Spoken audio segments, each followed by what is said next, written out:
আপনি কি জানেন আপনি যে টুথপেস্ট ব্যবহার করেন তা আপনাকে বাঁচাচ্ছে নাকি ধীরে ধীরে ক্ষতি করছে? টুথপেস্টে থাকা এই ফ্লুরাইড বন্ধু হতে পারে, আবার আপনার শত্রু হতে পারে।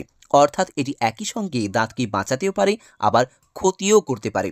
টুথপেস্টে থাকা ফ্লুরাইড দাঁতের ওপর একটা প্রোটেক্টিভ লেয়ার বানিয়ে দেয়, যা ক্যাভিটি থেকে দাঁতকে রক্ষা করে, দাঁতকে শক্ত করে।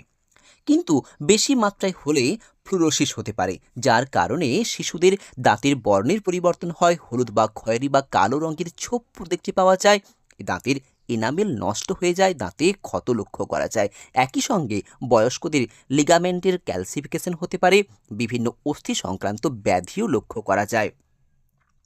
এই ফ্লুরাইড কি শুধুমাত্র টুথপেস্টে থাকে? না, এটি পানীয় জলের সঙ্গে সঙ্গে বিভিন্ন সামুদ্রিক মাছ, কাঁকড়া, কিশমিশ এবং ব্ল্যাক টিতেও পাওয়া যায়। তাই পানীয় জলে এই ফ্লুরাইডের সঠিক মাত্রা জানা অবশ্যই জরুরি। 1.5 মিলিগ্রাম পার লিটার।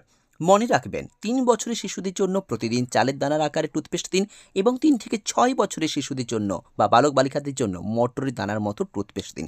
সুস্থ জীবন এবং বিজ্ঞানের এমন সব গুরুত্বপূর্ণ তথ্য পাওয়ার জন্য সুমন মাস্টার ক্লাস ইউটিউব চ্যানেলটিকে আজই সাবস্ক্রাইব করুন। ধন্যবাদ।